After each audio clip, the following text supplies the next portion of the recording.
This is the FlipNerd.com Expert Real Estate Investing Show, the show for real estate investors, whether you're a veteran or brand new. I'm your host, Mike Hambright, and each week I bring you a new expert guest that will share their knowledge and lessons with you. If you're excited about real estate investing, believe in personal responsibility, and taking control of your life and financial destiny, you're in the right place. This is episode number 327, and today's guest is Stan Gendlin. Stan is a South Carolina-based real estate investor and totally crushing it in his market. But he really cut his teeth in acquisitions for CT Homes and Fortune Builders before going out on his own. Learned a lot there and has taken it to a whole nother level. Stan recently moved into a new market where he knew nobody, and out of the gate is doing almost 100 homes a year, including new builds and even new developments, which can really soak up your time. In order to grow your real estate investing business, you have to grow your team and build strategic relationships with others that can help you, and that's exactly what we're going to talk about today. How to grow through strategic relationships and really kind of key relationships in your business to take it to a whole nother level. As they say, it takes a team to build the dream. If you're looking to grow your business, and then you don't want to miss today's episode, please help me welcome Stan Gendlin to the show. Hey Stan, welcome to the show.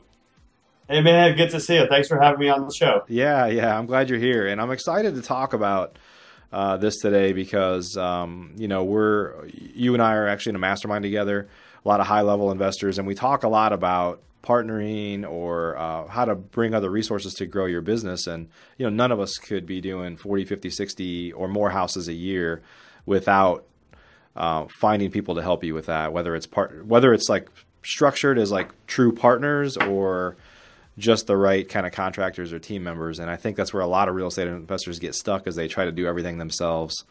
So right. I know this is an important topic. Yeah, it's absolutely important because, trying to do everything yourself. I mean, I have several friends that I work with in this industry, and I can see they're just stuck trying to do everything from A to Z. So bringing in the right people in your business can really take you to the next level in really a heartbeat if you're bringing the right people on. So. Yeah, I think, truthfully, I think most people are taught early on to just, most people, if they're leaving a job or they're trying to leave a job or whatever, there's a lot of reasons why people are lean and mean and just try to do everything themselves to save cost and be able to justify leaving their job or doing things. But it gets to a point to where you've just created another job for yourself if you try to do it all. Right. And you can never get past, maybe a couple deals a month, unless you're wholesaling everything and keeping it, a simple model. Then you could probably do a few more deals. But even then, if you're doing everything, you can't, take vacations or get away or any of the things that you kind of probably started to do that for. You're still chained to the day-to-day stuff, right? Well, specifically for the workday, what someone taught me was, look at what you make in a year and break it down to your actual working hours and what are you worth per hour. For me, this year is going to be about a little over $1,000 per hour of actual working time. So if there's something that I have to do that I could pay someone less than that to do, I will not do that. If a contractor calls me and says I need something from Home Depot, I'll either call Home Depot and pay them $20 to deliver it, or pay the contractor money to go deliver it. Because if you're working at the top of your game and you're actively running your business, you should be able to be worth a lot more than a lot of these little tasks that we spend all of our days getting stuck with. Yeah. Well, hey, Stan, before we dive into this topic, tell us more about you, your background, and even what you're doing now. I know you're having a killer year, so tell us more. Yeah, absolutely. Yeah, so this is my 8th year, going into my 8th year in real estate. I started out humbly in Trenton, New Jersey, the capital of New Jersey, not a very fun place to live or work. It's very depressed. And I came in right after the market crash in 2009, and a buddy of mine who I knew in the Marines was flipping houses. And he's like, hey, man, I'm flipping houses. I know you're in public relations. I was just fresh out of college. He's like, I'm making 20, 25 grand a month flipping houses. I really need your help. I want you to come help me grow this business. And I'm like, flipping houses? That's some late night TV scam. Like, what are these guys trying to sell me? So I go down to his office and see what kind of money he's making, what he's doing. I was just blown away. At that time, I was making like $7.75 an hour, minimum wage, fresh out of college. I'm like, this is the American dream. That's what my parents immigrated to America for. So I quit my job Monday, went to work for him. He paid me, I think, 10 or 12 bucks an hour. I was making 150 bucks a week for like 6 months. It was tough. I was eating 99-cent microwavable dinners. That's all I can afford for lunch. Yeah. So I just worked my butt off. I was there all the time, just learning as much as I could. After about a year and a half, he made me a partner in the business, and I just started learning a lot about how to find houses, market houses. And at that point, I got recruited by CT Homes from A&E show Flip This House to come out to California, where they just moved to, and help kind of relaunch the CT Homes brand as Fortune Builders was taking off. So I told my guys, hey, it's been a great experience. Thank you guys. I gave them 45 days notice and just picked up everything and left to San Diego. And they told me, we don't know what you're going to do here in CT Homes. We don't know what we're going to pay you, but we'll figure it out. Just make it work. So I went out there with a little bit of savings and just started, trying to figure out how do I make money in this brand new market. I don't know anything about the market. They brought me there to do acquisitions and marketing. I've never done acquisitions at that point. So I'm like, yeah, I'll do it. So I got out there and I was just working 7 days a week, sitting in that office, calling every realtor I could, try to get deals. And then after about 6 months, it really took off. I started building relationships with realtors, and these deals were just flowing into me. And then within the next couple of months, I built out a team quickly of interns because I didn't get much of a budget to hire anyone. So I brought on all these free interns from college, taught them how to do this. And then within 6 months, they were all trying to quit college because they were making so much money doing so many deals with the same MLS strategy that I was using. Yeah. So 2.5 years there, we're doing really well, 100 deals a year. Decided it was time to, as I said before, unleash the power within and start my own journey. And my wife and I just picked up and moved cross country to Greenville, South Carolina, just because there were a lot of jobs coming here. No family here, no friends, don't know anything about the market. Just picked up, moved cross country, and started our best trying to figure out what we're going to do. Yeah. And you specifically, I know we talked about this before, you specifically picked Greenville, South Carolina to go run your business there, right? I mean, you strategically kind of picked a market where you thought you could go do really well. Yeah, one simple reason. There were a lot of jobs coming here. Yeah. And we know when jobs come to an area, those people that are taking those jobs typically need housing. And those jobs create usually 2 to 3 times more jobs in other industries. So we know there's a multiplier effect every time jobs are announced in an area. Yeah. So that's how we picked Greenville. Okay. So one of the things that it's interesting because you talked about how you built a team, you brought interns in, you started to build relationships with realtors or other people that could help feed you deals. And that's the basis of largely what we're going to talk about today is how you can build a team around yourself to kind of grow your business beyond what you'd ever be able to do by yourself. Right. So where do you kind of get started? Because again, let's still say that the average person listening to this is a newer person, smaller, they're trying to get going or they're doing a deal here and there, but they get stuck because, somebody calls and says, hey, do you own this house? Somebody kicked in your front door and they're like, okay, I got to go drive across town to deal with that now. Or, they're also a realtor, so they're listing their own properties. They're like doing everything, and you just can't grow. I mean, so where do you kind of get started to realize that, hey, I need to outsource some of this, or I need to find somebody else to do these things? Absolutely. I mean, the biggest bang for your buck in this industry is definitely finding opportunities. Yeah. And that's kind of where always the starting point is. If you enjoy doing the rehabbing, maybe that's something you keep in house. If you don't enjoy doing the rehabbing and you're having to run across town, you're meeting subs morning, day, and night like I used to when I moved here. Yeah. I said, I am not doing this anymore. It was freezing outside. I was having to meet these subs at 8 in the morning. And I'm like, this is miserable. I hate this. I don't want to do this. So basically, I just looked at the things that I didn't want to do and said, how do I focus on what I enjoy and I'm good at and get rid of the other things, or find someone who loves doing this and bring them in? Yeah. So it's really starting at the acquisitions, because that really is where we make money in real estate, at buying homes. Okay. So you find, so for you enjoy acquisitions, you become proficient at that, and that's obviously the foundation of our business.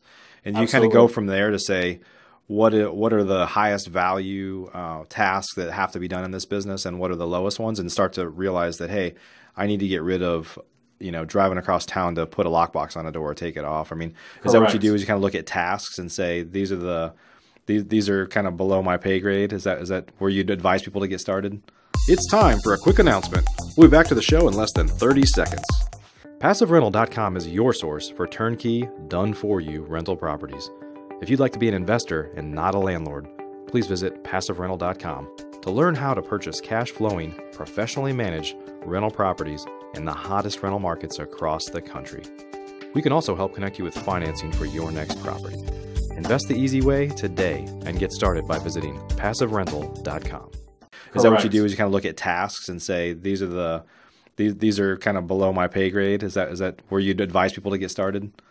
Pretty much. I mean, one of the best things to do, again, starting with acquisitions, because if you're good at acquisitions, you don't have to do rehabbing or retail sales. You could just wholesale and make money all day. Yeah. Once you get into that, decide to do rehabbing, that's when you need to look at the rehabbing part of the business and the sales side and figure out what you enjoy and what you want to do. So it's, again, coming back to acquisitions, that's where it starts. And really, just like I started just 2 years ago in this market, so I'm almost as new as a lot of other people listening to this. The number one thing to do is plug into your local market. I met the top realtors, all the top investors, property managers, anyone in town that can add value to me. I tried to meet them as soon as I got here to add value to them. And that's where you realize, like, hey, this person could be a great team member. This person could be a great team member. And you have to plug into your local investing community when you're starting out. Sure. And so would you say, I want to kind of extrapolate on that a little bit or hear a little bit more. When you're meeting realtors, one of the challenges is when you meet realtors and property managers, for example, they're a well-known group of people to go after, then do exactly what you've done. Can you kind of give any tips on how to stand out? Because every realtor in town has been contacted by investors saying, hey, we'd really like to work with you. I mean, so how do you stand out from everybody else? Sure. For us, I mean, we're at a point now where we do enough volume to be the number one company in town.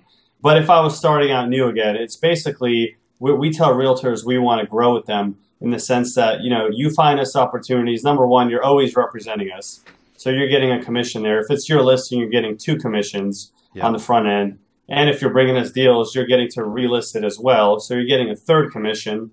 And I'm going to market the heck out of you all over my social media and everywhere else when I go to sell the house. So it's really coming to a realtor as if you're looking to build a long-term relationship. Most investors call them and say, hey, I'm looking for a deal. Like, yes, you and everybody else. Right. But I'm not looking for a deal. I'm looking to build a relationship with you to do 20 deals over the next, 1 or 2 years with you. Sure. And keep going. And that's where we've really stood out, is to focus on relationship building rather than looking for deals with them. Okay. That's the number one thing to stand out from other investors. Yeah. And I'll pick your brain a little bit more on acquisitions. So you and I both know it's extremely important. Most real estate investors, or certainly anybody that's successful, knows that. But sometimes there are people that are in this business that really want to be a real estate investor, but they're not. Typically I would say if you're good at acquisitions, you probably have a salesperson orientation. You're probably not an extreme introvert, let's say. I'm not saying you can't be introverted, but you have a mentality about you. You enjoy meeting people. You enjoy talking to people. You have no problem picking up the phone if there's a problem, instead of like hiding behind email or whatever. But that doesn't mean you can't be successful as a real estate investor. And so sometimes people truthfully, they just need to outsource the acquisitions, even though it's an important part. But what are your thoughts on that? Because I think some people say, I know it's so important, so I'm going to keep it in-house, and then their business doesn't do well because they're just not that good at it themselves. But any kind of thoughts there? Yeah, I when I first moved here, I teamed up with this guy. I mean, he was super outgoing. He was just loved being on the phone and talking to people.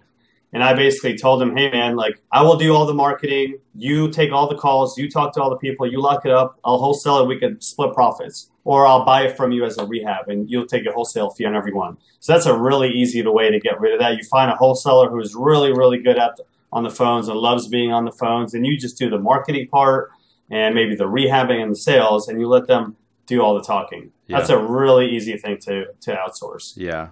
Yeah. And I think the important thing here is just to be true to yourself as an investor That's and, right. and just say, look, I'm not good at this. Like sometimes people like, they don't want to admit it because it's like an ego thing, but it's like, there's Right. just some things that you just have to say, like, maybe you are good at it, but you're better at other things. But it's just like you have to Right. be comfortable. If you kind of did an inventory of all the things that have to happen in your business, what do you like doing? What do you not like doing?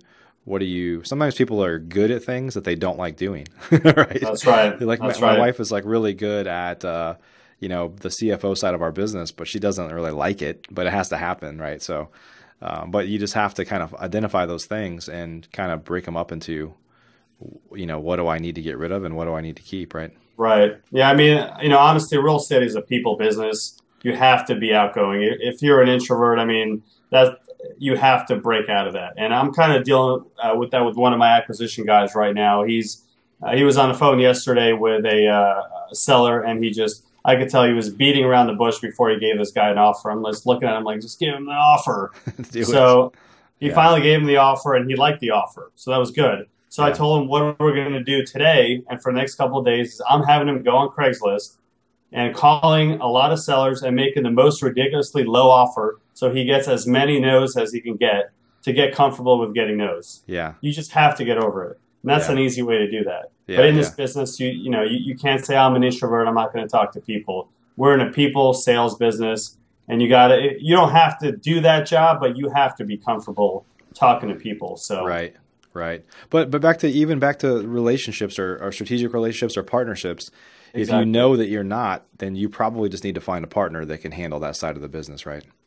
Exactly. But even building those relationships, people are not going to build a relationship with you because of the numbers. They're going to invest in you. Right. Like our builder partner who does all of our rehabs with us, we have nothing on paper about splitting any profits or protecting him or I in terms of who gets what. It's all handshake, and that's what I see a lot of the industry is. Yeah. So again, I sold him on me and what value I'm going to bring to him, and that comes from being outgoing and pursuing those kind of opportunities. Yeah.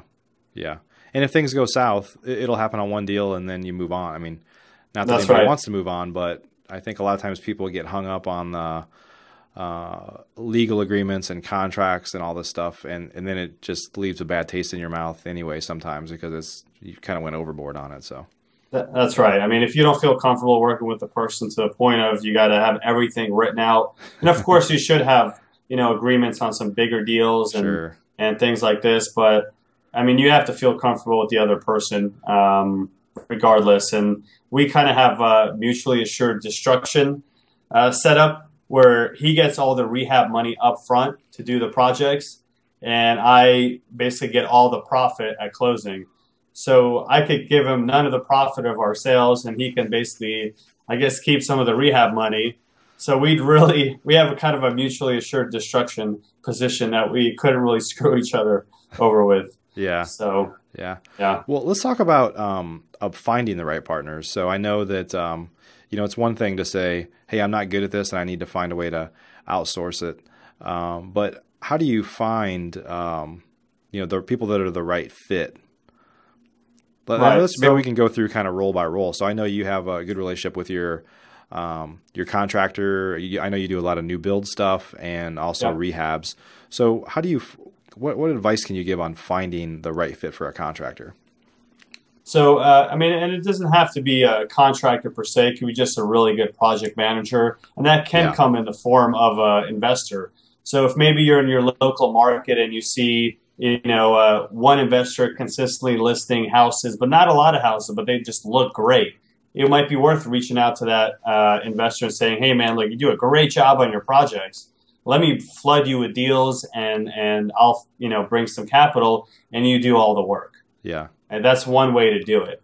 Another way is just, look around for people that are doing a lot of projects in several neighborhoods that you want to work in, and you see their signs in the yards, but they're just contractors. They're not involved with the project, and you see they have great quality.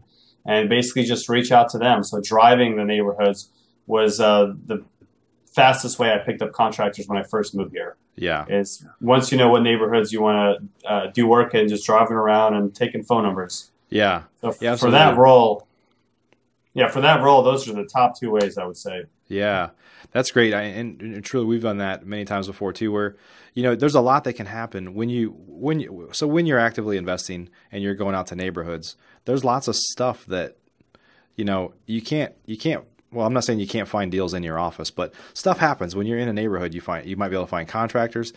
There aren't many, the types of neighborhoods that we buy houses in, they're usually older neighborhoods, and That's somebody right. else is rehabbing at least one house in that neighborhood. If you drive around for a few blocks, you're going to see, guys with trucks that are, Absolutely. that are working in a house and stuff. So a lot of times you can find out, and truthfully, that's going to be your competition too when you go to resell That's your right. house. It's like, what are they doing in Absolutely. here, right? But yeah, absolutely. And I got to tell you, go into the neighborhoods, especially when you buy a project and you speak to the neighbors. That's been one of my best sources of leads in this past year. I've Yeah, gotten some home runs just talking to a neighbor who happened to want to sell. And that is the easiest, cheapest way to get opportunities. yeah, And it's such a warm open. Just go talk to the neighbors and say, "Hey, I'm working on this house next door. Just want to let you know there'll be some construction going on here, some noise.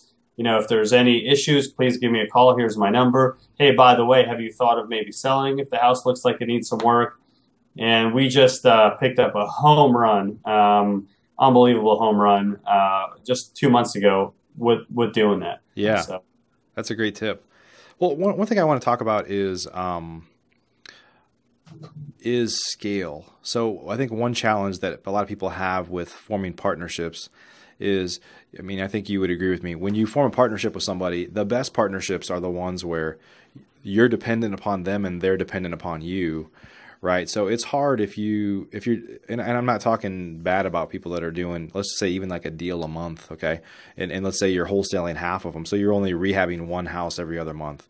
I'm not saying anything right, bad about that person, but that person has a hard time building a meaningful relationship with a contractor because they are not kind of mutually exclusive, right? right, They're still dating other people, if you will. So, correct. so on one hand, it's like, hey, there's some reasons now for you to try to scale your business up because you need to get to that point. But kind of share your thoughts on that issue because it's a real issue, right? Yeah, I mean, if you're going into a relationship like that and you're only doing, one deal a month, I mean, and especially when it's with a contractor who can handle multiple deals. I mean, that should really free up a lot of time for you to find a lot of opportunities and really have no excuses why you're not bringing multiple deals to this person per month. Yeah. Because I know, rehabbing several houses and managing everything myself when I got started, that is such a time suck. So the amount of time that frees up is incredible. Yeah. So you need to go into that relationship knowing you can deliver those results and really being focused on bringing multiple deals. Yep. I mean, if you're in that situation that you mentioned, I mean, there's no reason to go into a strategic partnership if you don't plan on quickly scaling and focusing on doubling, tripling what you're doing. Yeah. It's even true with like an admin in your office or something else, right? If you're buying even a house a month, they're going to be twiddling their thumbs half the day. That's So you right. got to find ways to keep your people busy. It's like chicken That's and egg. right. Like you gotta scale up, and sometimes you might have to pay somebody that's a little bit inefficient. That's Your business right. is inefficient, but you just got to make that plunge if your goal is to grow. Not everybody's goal is to grow, but yeah, Right. yeah, Right. And I mean, I think we can run our business with my wife and I, and there's probably a lot of people watching this that are maybe themselves or them and one other person. And with two people, you could probably do 20, 30 deals a year to make plenty of money and be happy. sure, But as far as scaling, I mean, again, business is a team sport. And there's no way to do it without partners. right, right. Well, hey, I've got kind of a question of the week I wanted to ask you, and I know you're pretty proficient at buying off the MLS, which truthfully for me, Yeah. I've never been an MLS guy. I mean, we just are direct marketing to sellers and never had a lot of luck with MLS. Part of it is my market. The Dallas-Fort Worth market was never a big market for REOs. It just Texas generally, wasn't as bad as a lot of other markets around the country. But what's the best advice you can give for buying off of the MLS? Like today, let's say, because I know things have changed. Sure. Right?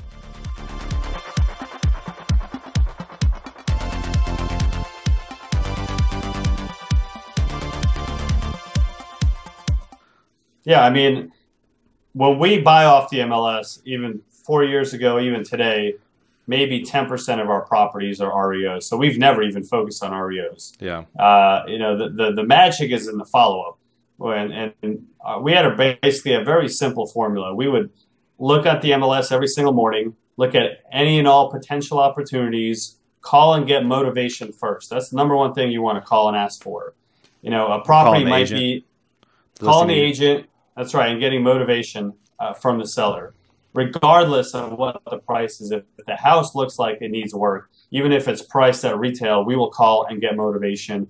And there's many times where the agent said, hey, this couple's retiring, moving here, they got to sell this thing. They'll take a lower offer. And we've been able to get a property 50, 60, 70,000 below list price within the first week of listing because of the right motivation. Wow. So that's the number one thing. You're coming in, looking at the opportunities of the day, and then calling on every single one and seeing which ones are ready to make an offer on today. After that point, you're putting them into a follow-up, and you're following up constantly on these properties that are sitting out there on the market. And every 30 days, we'll call and ask them, has your motivation changed? Are they ready to lower the price now? I can't tell you how many times those properties have come back to us. Yeah. I think that's kind of the secret, the follow-up. A lot of people will submit an offer, it gets rejected, they forget about it. Okay. It's following up on that property and having your pipeline full. And again, building that relationship with the realtor and having them represent you, because they'll give you so much more inside info on the property than if there's some other realtor calling, because you're going to get twice the commission. Yeah. So that's really the process. In terms of, thank you for sharing that. In terms of, back to kind of partnerships and outsourcing stuff. So there's stuff in my office that I have acquisitions people and I have admins in my office, and then I have a virtual assistant team that does a bunch of stuff. Who on your team does that? Let's just say it another way. How do people outsource that to somebody else, knowing that relationship building is an important thing? It's hard to outsource that to a typical virtual assistant because they're not going to be able to carry the same conversation that you might be able to have yourself. Correct, and it was in the same respect as with the marketing. I did that exact same model with that wholesaler, and I taught him how to talk to these realtors initially. So he was just talking to all these realtors. I would send him all that I saw in the MLS, and he would just call, and he's a great talker, loves chatting it up with people. He's very Southern. I'm in the South. I have no accent to talk to these folks. And here everybody loves college football. I don't know the first thing about it, so I have a hard time relating with people here. And he was very Southern, and so it was that. Just find someone who's great at and loves talking to people, and have them do that if that's something you want to outsource. I would say admin, you have to keep that in-house and keep that close to the chest, because a lot of times they're managing your company secrets, your kind of trade secrets. Yeah, absolutely. Yeah. Well, on that note, one other thing that people have a problem with scaling, let's kind of get your thoughts on this, is that if I teach my people too well, then they'll just leave and go do it themselves or go work for somebody else. I mean, what are your thoughts there? Because that's something that every real estate investor faces, and you can either again keep it close to the vest and never be able to scale, right. Or you can take the risk. Or what are your thoughts there? Yeah, and I've I think probably hired and trained about a dozen acquisitions people at this point, and really I see the biggest thing to keep people on the team versus looking in another direction in a bit of time is kind of painting that vision of where the company is going and what their role in that growth is. I mean, if you're bringing someone on and they think they're going to be sitting at this desk pumping money into your pocket for forever, I mean, they're going to be mentally not challenged. They're going to think of other ways to grow. But if you're making it this is a stepping stone to the next great thing that we're all going to do together, I mean, that builds loyalty and definitely keeps people on board. That's what I've seen. Yeah. If you're not kind of painting where that next step is and how we're all going to get there and go together, people are just going to leave and go off on their own. Yeah. So that's the biggest thing. It's if people are feel like they're going to be stuck in this mundane role, cold calling year after year after year, you're going to lose them. Yeah. So you got to build that culture. I'm definitely not an expert in this space because you constantly are evolving, right? But I've found that it looks like the sun popped right in your face there. That's right. Is that you gotta just ask people on your team, what do you, because you sometimes expect that people, not everybody's goals are the same, right? So you're like, well, what do you want? Where do you see yourself in a year or two? What would you like to be doing? And not that you can always meet those goals, but at least you have, I mean, I've had people that like, they're just happy just plugging away. Like, especially you don't really want that from a salesperson standpoint, but from an administrative standpoint, hey, if you just want like a reliable job that is flexible, that helps you kind of have your family life and stuff like that, then I can give that to you. That's one of the tougher things I'd say in an administrative role. There's not a lot of, I mean, we don't have like 3 layers of administrative people where you could like, now you're a senior admin. I mean, it's harder, I would say, it's harder to meet the expectations of administrative people if their goal is to just stay in an admin role, because it's hard to expand that role. I mean, you by definition want to keep it simple, right? Well, yeah, you definitely want to keep it simple, but we're pretty big on kind of sharing with the company. As we do well, they do well, especially if they're a crucial part of the team. And I mean, if they're not, they probably shouldn't be working for you in the first place. Right. But so we're big on kind of bonuses, and as we do well, we want to reward them, and we'll be very generous there, because I mean, the goal is for anyone in this business, I think a lot of times, is to get to a point where you can go travel the world and be with your family and not have to be in the office every single day. Even though I know crazy people like you and I will never do that and work 80 hours a week, even though we don't have to. But I know that's the goal. At least we tell ourselves that. Yeah, absolutely. Well, Stan, is there anything that we missed out on about kind of building relationships? Anything that we didn't cover that you want to talk about?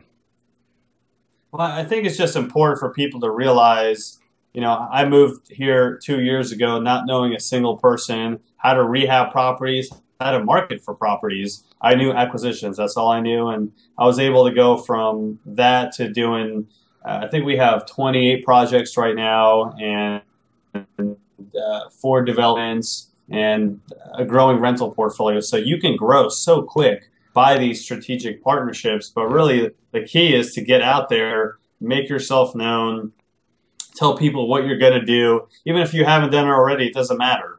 Right. As long as you're driven and hungry and people feel that passion from you, they're going to get on your team. And that's how we were able to get some of these great partners we have now. The people giving us money, our builder, our realtors we work with, they kind of saw the passion and where we're going. And so it doesn't matter where you are today, it's where you're going. Yeah, and I think for people listening, and this is what I'm trying to convey more and more, is like the real estate investing and all the skills you learn is a tangible skill that you can take with you. So I mean, take with you into a new market, like geographic market, or help you adjust in your current market as the market shifts, right? And so a lot of times people assume that guys like us that have bought hundreds of houses or have a ton of experience, like, what did you do when people will say, what did you do when this happened? I'm like, well, that's never happened to me, but here's what I would do. You just start to get comfortable with like, hey, stuff's going to come my way that I've never dealt with before, but I'm going to be able to make a decision instantly on what to do, just because this job ends up being this kind of, not job, but this business ends up being problem solving, right? That's all it is. That's really all it is. Yeah. So whether you're solving the problems of the people that are calling you, the problems that the contractors have that a lot of times you and I both know they should be able to solve themselves, like where does the light switch go? Right. We're in a problem-solving business, and I mean, the faster you can solve the problems or teach other people to solve it themselves, I mean, the faster you'll grow. Yeah. So awesome. Well, Stan, if folks wanted to learn more about you or what you're working on, where should they go to find you? Sure, they could always email me on my company email. That's Stan@GendlinHomes.com. That's GENDLIN homes.com. Awesome. We'll add that we'll add that down below the show notes here. So, well, hey, thanks for spending time with us today. Great talking to you. Yeah, it was a pleasure, man. I love giving back to people, and I hope a lot of people got something good out of this. I'm really excited to be here. Thanks for having me. Absolutely. And everybody, thanks for joining us. This was episode number 327. So we've got a lot of content. We're going to keep it coming at you. So please stick with us. Everybody have a great day. Have a great week. Thanks. Thanks for joining us for this episode of the FlipNerd.com Investing Show. If you're not yet an elite member of FlipNerd, you're missing out. We have tons of great training, including a new detailed masterclass published each month, and live training webinars with experts twice a month. Plus, you'll get access to all of our archives, where we already have a growing library of masterclasses and other training videos. Elite members also get membership in our incredible online mastermind group, where many of the top real estate investors from across the country, including many of the hundreds of guests I've had on the show in the past, are already members. Whether you're brand new, looking to get started, or a veteran, you simply must join today. I promise you won't be disappointed. To learn more or join today, please visit flipnerd.com/lab. That's flipnerd.com/lab. See you on the next show.